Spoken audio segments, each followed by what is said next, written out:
ਸਤਿ ਸ਼੍ਰੀ ਅਕਾਲ ਦੋਸਤੋ, ਮੈਂ ਜਗਦੀਪ ਸਿੰਘ ਕਾਲੋ।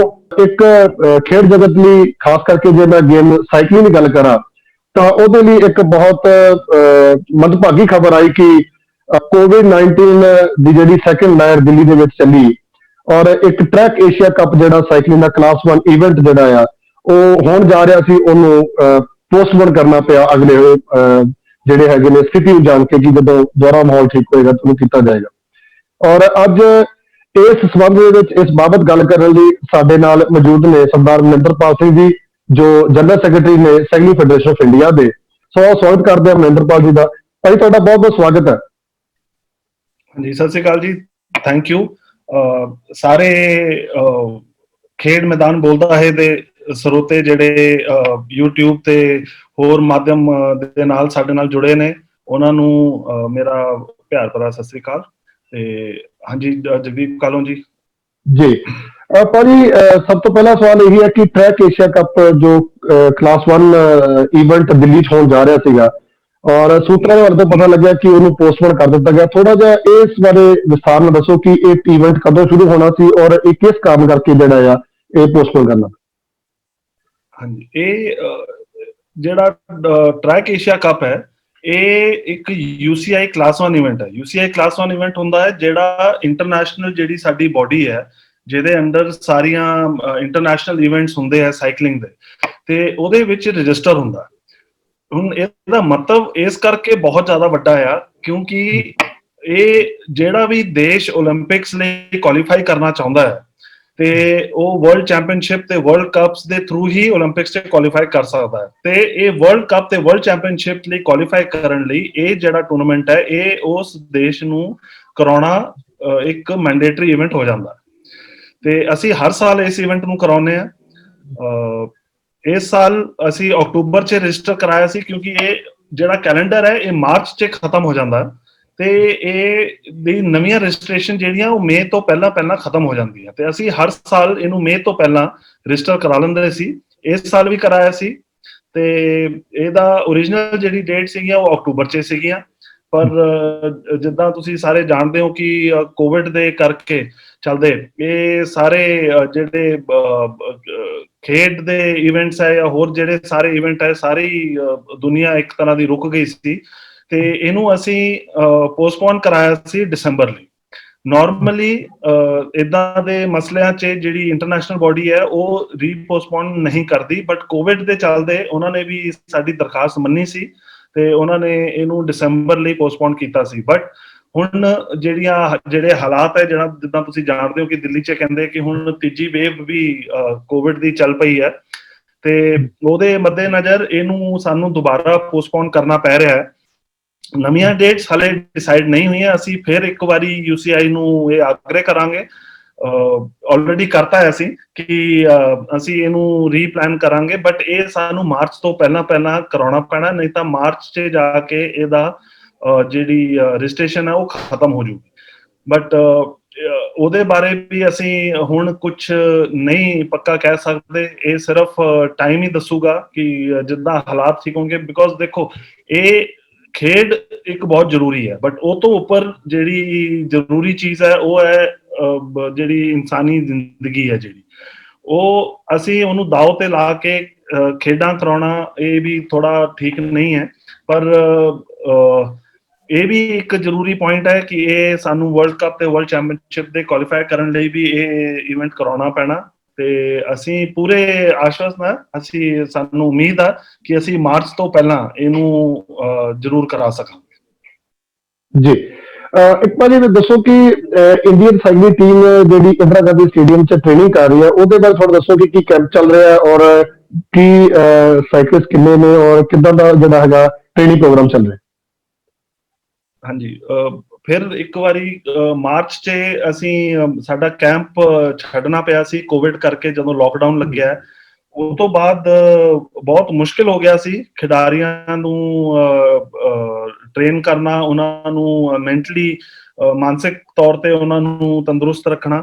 ਤੇ ਅਸੀਂ ਸਰਕਾਰ ਦੇ ਨਾਲ, ਸਪੋਰਟਸ ਅਥਾਰਟੀ ਆਫ ਇੰਡੀਆ ਦੇ ਨਾਲ ਕਨਸਟੈਂਟ ਟੱਚ 'ਚ ਸੀਗੇ ਤੇ ਉਹਨਾਂ ਦੀ ਦੇਖ ਰੇਖ 'ਚ ਇਹ ਅਕਤੂਬਰ 'ਚ ਜਿਹੜਾ ਹੈ ਸਾਡਾ ਜਿਹੜਾ ਨੈਸ਼ਨਲ ਕੈਂਪ ਸਪ੍ਰਿੰਟਰ ਗਰੁੱਪ ਦਾ ਹੈ ਉਹ ਮੁੜ ਕੇ ਚਾਲੂ ਹੋ ਗਿਆ ਸੀ ਇੰਦਰਾ ਗਾਂਧੀ ਇੰਡੋਰ ਵੈਲੋਡਰੋਮ ਕੰਪਲੈਕਸ ਨਵੀਂ ਦਿੱਲੀ 'ਚ।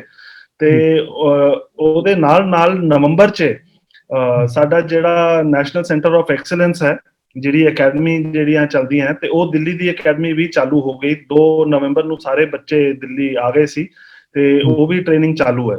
ਤੇ ਹੁਣ ਸਾਡੇ ਅਗਲੇ ਜਿਹੜੇ ਚੈਂਪੀਅਨਸ਼ਿਪਸ ਆ ਰਹੇ ਹੈ, ਏਸ਼ੀਅਨ ਚੈਂਪੀਅਨਸ਼ਿਪਸ ਆ ਰਹੀਆਂ ਜਾਂ ਹੋਰ ਏਸ਼ੀਅਨ ਗੇਮਸ ਵੀ ਅਗਲੇ ਸਾਲ ਆਉਣਗੀਆਂ, ਤੇ ਉਹਦੀ ਤਿਆਰੀ ਜਿਹੜੀ ਹੈ ਉਹ ਮੁੜ ਕੇ ਅਸੀਂ ਤਿਆਰ ਕਰ ਚੁੱਕੇ ਹਾਂ ਤੇ ਬੱਚੇ ਮੁੜ ਕੇ ਟ੍ਰੇਨਿੰਗ 'ਚ ਹੈ ਜੀ।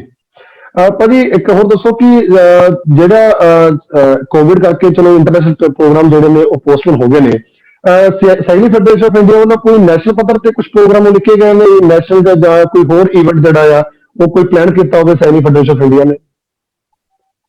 ਹਾਂਜੀ, ਤੇ ਮੁੜ ਕੇ ਫਿਰ ਉਹੀ ਗੱਲ ਆ ਜਾਂਦੀ ਹੈ ਕਿ ਕੋਵਿਡ ਕਰਕੇ ਜਿਹੜਾ ਉਹ ਸਾਰਾ ਇੱਕ ਪੂਰਾ ਸਾਲ ਜਿਹੜਾ ਹੈ ਉਹ ਖੇਡਾਂ ਲਈ ਬਹੁਤ ਭਾਰੀ ਰਿਹਾ ਤੇ ਸਾਨੂੰ ਆਪਣੀ ਨੈਸ਼ਨਲ ਚੈਂਪੀਅਨਸ਼ਿਪਸ ਵੀ ਰੱਦ ਕਰਨੀਆਂ ਪਈਆਂ।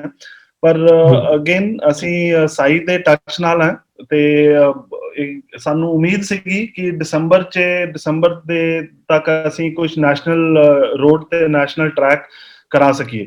ਪਰ ਹੁਣ ਜੋ ਹਾਲਾਤ ਲੱਗ ਰਹੇ ਆ, ਸਾਨੂੰ ਲੱਗਦਾ ਹੈ ਕਿ ਥੋੜਾ ਜਿਹਾ ਹੋਰ ਸਾਨੂੰ ਇੰਤਜ਼ਾਰ ਕਰਨਾ ਪਊਗਾ। ਪਰ ਬਾਕੀ ਜਿਹੜੀ ਚੈਂਪੀਅਨਸ਼ਿਪ ਦੇ ਨਾਲ ਦੀਆਂ ਤਿਆਰੀਆਂ ਹੁੰਦੀਆਂ ਉਹ ਸਾਡੀ ਫੈਡਰੇਸ਼ਨ ਵੱਲੋਂ ਪੂਰੀ ਤਿਆਰੀ ਹੈ, ਸਰਕਾਰ ਵੱਲੋਂ ਸਾਨੂੰ ਪੂਰਾ ਸਪੋਰਟ ਹੈ। ਸਾਡੀ ਹੁਣੀ ਥੋੜੇ ਦਿਨ ਪਹਿਲਾਂ ਮੀਟਿੰਗ ਵੀ ਹੋਈ ਸੀ ਸਪੋਰਟਸ ਅਥਾਰਟੀ ਆਫ ਇੰਡੀਆ ਦੇ ਸਾਰੇ ਜਿਹੜੇ ਟੌਪ ਅਧਿਕਾਰੀ ਹੈ ਉਹਨਾਂ ਦੇ ਨਾਲ, ਤੇ ਨੈਸ਼ਨਲ ਚੈਂਪੀਅਨਸ਼ਿਪ ਬਾਰੇ ਗੱਲ ਹੋਈ ਹੈ ਤੇ ਉਹਨਾਂ ਨੇ ਸਾਨੂੰ ਪੂਰਾ ਸਹਿਯੋਗ ਦੇਣ ਦਾ ਵੀ ਵਾਅਦਾ ਕੀਤਾ ਹੈ। ਤੇ ਇਸ ਕਰਕੇ ਅਸੀਂ ਪੂਰੇ ਆਸ਼ਵਸਤ ਹਾਂ ਕਿ ਜਨਵਰੀ ਜਾਂ ਫਰਵਰੀ 'ਚ ਅਸੀਂ ਨੈਸ਼ਨਲ ਚੈਂਪੀਅਨਸ਼ਿਪ ਜ਼ਰੂਰ ਕਰਾ ਸਕਾਂਗੇ ਜੀ।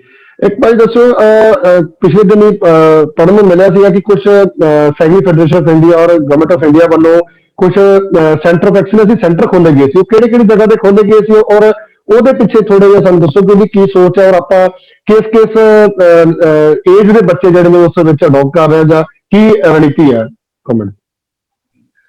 ਇਹ ਜਿਹੜਾ ਪ੍ਰੋਗਰਾਮ ਜਿਹੜਾ ਅਕੈਡਮੀਜ਼ ਦਾ ਹੈ, ਇਹ ਤੁਹਾਨੂੰ ਜਾਣ ਕੇ ਬਹੁਤ ਖੁਸ਼ੀ ਹੋਊਗੀ ਕਿ ਸਭ ਤੋਂ ਪਹਿਲਾਂ ਜਿਹੜੀ ਅਕੈਡਮੀ ਜਿਹੜੀ ਸਪੋਰਟਸ ਅਥਾਰਟੀ ਆਫ ਇੰਡੀਆ ਤੇ ਕਿਸੇ ਵੀ ਦੇਸ਼ ਦੇ ਕਿਸੇ ਵੀ ਫੈਡਰੇਸ਼ਨ ਦੇ ਨਾਲ ਜਿਹੜੀ ਚੱਲੀ ਸੀ, ਉਹ ਸਾਈਕਲਿੰਗ ਦੀ ਚੱਲਦੀ ਸੀ। ਉਹਨੂੰ ਇੱਕ ਪਾਇਲਟ ਪ੍ਰੋਜੈਕਟ ਮੰਨ ਕੇ ਇੱਕ ਪ੍ਰੋਜੈਕਟ ਸ਼ੁਰੂ ਕੀਤਾ ਗਿਆ ਸੀ ਕਿ ਆਪਾਂ ਇੱਕ ਇਦਾਂ ਦਾ ਇੱਕ ਸਿਸਟਮ ਬਣਾਈਏ ਜਿਹਦੇ ਚੋਂ ਆਪਾਂ ਜਿਹੜੇ ਯੰਗਸਟਰਸ ਹੈ, ਜਿਹੜੇ ਬਿਲਕੁਲ ਖੇਡ 'ਚ ਨਵੇਂ ਹੈ, ਉਹਨਾਂ ਨੂੰ ਆਪਾਂ ਲੈ ਕੇ ਆਈਏ, ਉਹਨਾਂ ਨੂੰ ਸਕਰੂਟਨੀ ਸਹੀ ਤਰੀਕੇ ਨਾਲ ਕਰੀਏ ਕਿ ਕੀ ਇਹ ਬੱਚਾ ਉਸ ਖੇਡ ਲਈ ਸਹੀ ਹੈ ਜਾਂ ਨਹੀਂ ਹੈ। ਤੇ ਕਿਉਂਕਿ ਜਦੋਂ ਕੋਈ ਬੱਚਾ ਇੱਕ 18 19 20 ਸਾਲ ਤੋਂ ਉੱਪਰ ਦਾ ਹੋ ਜਾਂਦਾ, ਫਿਰ ਉਹਨੂੰ ਗੇਮ ਚੇਂਜ ਕਰਨਾ ਜਾਂ ਗੇਮ ਦੀ ਨਵੀਆਂ ਬਾਰੀਕੀਆਂ ਸਿਖਾਉਣੀਆਂ ਬਹੁਤ ਮੁਸ਼ਕਿਲ ਹੋ ਜਾਂਦੀ ਹੈ। ਇਹ ਅਸੀਂ ਵਰਲਡ ਪੱਧਰ ਤੇ ਦੇਖਿਆ ਤੇ ਉਹਨੂੰ ਮੱਦੇਨਜ਼ਰ ਰੱਖਦੇ ਹੋਏ ਅਸੀਂ ਇਹ ਅਕੈਡਮੀ ਸ਼ੁਰੂ ਕੀਤੀ ਦਿੱਲੀ 'ਚ, ਜਿਹੜੀ ਸਭ ਤੋਂ ਪਹਿਲਾਂ ਅਕੈਡਮੀ ਹੋਈ, ਜਿਹਨੂੰ ਇੰਟਰਨੈਸ਼ਨਲ ਬੋਡੀ ਦਾ ਵੀ ਆਸ਼ੀਰਵਾਦ ਮਿਲਿਆ। ਤੇ ਉਹਦੇ 'ਚ ਅਸੀਂ ਇੱਕ ਅਲੱਗ ਗੱਲ ਇਹ ਕੀਤੀ ਕਿ ਅਸੀਂ ਇੱਕ ਆਪਣਾ ਇੰਡੀਅਨ ਸਿਨਾਰੀਓ ਨੂੰ ਧਿਆਨ ਰੱਖਦੇ ਹੋਏ ਇੱਕ ਆਪਣਾ ਇੱਕ ਕੋਚਿੰਗ ਸਿਸਟਮ ਡਿਵੈਲਪ ਕੀਤਾ, ਨਾ ਕਿ ਕਿਸੇ ਹੋਰ ਦੇਸ਼ ਦਾ ਜਿਹੜਾ ਟ੍ਰੇਨਿੰਗ ਪ੍ਰੋਗਰਾਮ ਹੈ ਉਹਨੂੰ ਅਡਾਪਟ ਕਰਨ ਦੇ ਬਜਾਏ ਅਸੀਂ ਆਪਣਾ ਇੱਕ ਟ੍ਰੇਨਿੰਗ ਸਿਸਟਮ ਅਡਾਪਟ ਕੀਤਾ ਇੰਡੀਅਨ ਸਿਨਾਰੀਓ ਨੂੰ ਧਿਆਨ ਦੇ ਰੱਖਦੇ ਹੋਏ। ਤੇ ਉਹ ਇੱਕ ਬਹੁਤ ਵੱਡੀ ਸਫਲਤਾ ਹੋਈ, ਜਿਹਦੇ 'ਚ ਅਸੀਂ ਤੁਸੀਂ ਜਾਣਦੇ ਹੋਵੋਗੇ ਕਿ 2019 ਦੇ ਜਿਹੜੇ ਰੈਂਕਿੰਗ ਹੈ ਇੰਟਰਨੈਸ਼ਨਲ ਬੋਡੀ ਦੇ, ਉਹਦੇ ਚੋਂ ਇਸ ਅਕੈਡਮੀ ਚੋਂ ਨਿਕਲੇ ਹੋਏ ਬੱਚੇ 8 ਚੋਂ ਜਿਹੜੇ 6 ਸਪ੍ਰਿੰਟਿੰਗ ਇਵੈਂਟਸ 'ਚ ਅਸੀਂ ਵਰਲਡ ਨੰਬਰ ਗਿਆ ਕਿ ਅਸੀਂ ਇਹਨਾਂ ਅਕੈਡਮੀਆਂ ਨੂੰ ਦੇਸ਼ ਦੇ ਅਲੱਗ-ਅਲੱਗ ਕੋਨੇ 'ਚ ਵੀ ਲੈ ਕੇ ਜਾਈਏ ਕਿ ਨਾ ਸਿਰਫ ਦਿੱਲੀ 'ਚ ਰੱਖੀਏ। ਤੇ ਇਸ ਬਾਰੇ ਬਹੁਤ ਗੰਭੀਰ ਸੀ ਸਰਕਾਰ ਵੀ, ਸਪੋਰਟਸ ਅਥਾਰਟੀ ਆਫ ਇੰਡੀਆ ਵੀ, ਤੇ ਅਸੀਂ ਇੱਕ ਗੁਹਾਟੀ 'ਚ ਦੂਜਾ ਸੈਂਟਰ ਸ਼ੁਰੂ ਕੀਤਾ ਜਿਹੜਾ ਆਪਰੇਸ਼ਨਲ ਹੈ। ਉਹ ਤੋਂ ਬਾਅਦ ਹੁਣ ਹੋਰ ਸੈਂਟਰ ਜਿਹੜੇ ਆ ਉਹ ਸਰਕਾਰ ਸਾਡੇ ਨਾਲ ਖੋਲਣ ਨੂੰ ਤਿਆਰ ਹੈ। ਇਹ ਸਿਰਫ ਕੋਵਿਡ ਕਰਕੇ ਥੋੜੀ ਦੇਰੀ ਹੋ ਗਈ, ਨਹੀਂ ਤਾਂ ਹੁਣ ਤੱਕ ਉਹ ਪੂਰੇ ਆਪਰੇਸ਼ਨਲ ਹੋਣੇ ਸੀ। ਬਟ ਉਹਦੀ ਜਿਹੜੀ ਕਵਾਇਦ ਹੈ ਉਹ ਚਾਲੂ ਹੈ ਤੇ ਉਹਦੇ ਚੋਂ ਜਿਹੜੀ ਅਕੈਡਮੀਜ਼ ਹੈ ਉਹ ਪੂਨੇ, ਟ੍ਰਿਵਾਂਡਰਮ, ਉਸ ਤੋਂ ਬਾਅਦ ਹੈਦਰਾਬਾਦ, ਉਸ ਤੋਂ ਬਾਅਦ ਰਾਂਚੀ ਤੇ ਪਟਿਆਲਾ ਤੇ ਗੁਹਾਟੀ, ਦਿੱਲੀ ਤੇ ਉਸ ਤੋਂ ਬਾਅਦ ਇੱਕ ਇੰਫਾਲ। ਇਹ ਖੁੱਲਣ ਦੀ ਸਾਰੀ ਜਿਹੜੀ ਕਵਾਇਦ ਹੈ ਉਹ ਲਗਭਗ ਪੂਰੀ ਹੋ ਚੁੱਕੀ ਹੈ ਤੇ ਬੱਚੇ ਸਿਲੈਕਟ ਕਰ ਲਏ ਗਏ ਨੇ ਤੇ ਸਿਰਫ ਇਕਵਿਪਮੈਂਟ ਆ ਚੁੱਕਾ ਹੈ, ਕਿਉਂਕਿ ਬਹੁਤ ਸਾਰਾ ਇਕਵਿਪਮੈਂਟ ਜਿਹੜਾ ਉਹ ਦੇਸ਼ ਦੇ ਬਾਹਰੋਂ, ਬਿਕੋਜ਼ ਟੌਪ ਐਂਡ ਬਿਲਕੁਲ ਇਕਵਿਪਮੈਂਟ ਮੰਗਾਇਆ ਗਿਆ ਹੈ ਇਹਨਾਂ ਅਕੈਡਮੀਜ਼ ਲਈ ਤੇ ਉਹ ਵੀ ਆ ਚੁੱਕਿਆ ਹੈ। ਤੇ ਹੁਣ ਸਿਰਫ ਦੇਰੀ ਹੈ, ਸਿਰਫ ਕੋਵਿਡ ਦੇ ਥੋੜੇ ਜਿਹੇ ਮਾਹੌਲ ਦਾ ਠੀਕ ਹੋਣ ਦੀ, ਉਹ ਤੋਂ ਬਾਅਦ ਅਸੀਂ ਇਹਨਾਂ ਅਕੈਡਮੀਆਂ ਨੂੰ ਮੁੜ ਕੇ ਚਾਲੂ ਕਰਾਂਗੇ। ਜੀ ਪਾਪਾ ਜੀ, ਜਾਣਾ ਚਾਹੁੰਦੇ ਤੁਸੀਂ ਭਾਰਤੀ ਸਾਈਕਲਿਸਟਾਂ ਨੂੰ ਔਰ ਨੌਜਵਾਨਾਂ ਨੂੰ ਕੀ ਸੰਦੇਸ਼ ਦੇਣਾ ਚਾਹੁੰਦੇ ਹੋ? ਦੇਖੋ ਜਗਦੀਪ ਜੀ, ਤੁਸੀਂ ਵੀ ਇੱਕ ਇੰਟਰਨੈਸ਼ਨਲ ਸਾਈਕਲਿਸਟ ਰਹੇ ਹੋ ਤੇ ਖਿਡਾਰੀ ਲਈ ਜਿਹੜਾ ਹੈ ਸਭ ਤੋਂ ਜ਼ਰੂਰੀ ਹੁੰਦੀ ਹੈ 3 ਚੀਜ਼ਾਂ। ਇੱਕ ਹੈ ਉਹਦਾ ਆਪਣਾ ਟੈਲੈਂਟ, ਦੂਜਾ ਹੁੰਦਾ ਇਕਵਿਪਮੈਂਟ ਤੇ ਤੀਜਾ ਹੁੰਦਾ ਇਨਫਰਾਸਟ੍ਰਕਚਰ। ਤੇ ਸਾਈਕਲਿੰਗ ਇੱਕ ਇਦਾਂ ਦੀ ਖੇਡ ਹੈ ਜਿਹਦੇ ਚ ਇਹਨਾਂ ਤਿੰਨਾਂ ਦਾ ਜਦ ਤੱਕ ਪੂਰਨ ਮਿਲਾਪ ਨਹੀਂ ਹੋਊਗਾ ਤੇ ਉਸ ਗੇਮ 'ਚ ਤੁਸੀਂ ਐਕਸੈਲ ਨਹੀਂ ਕਰ ਸਕਦੇ।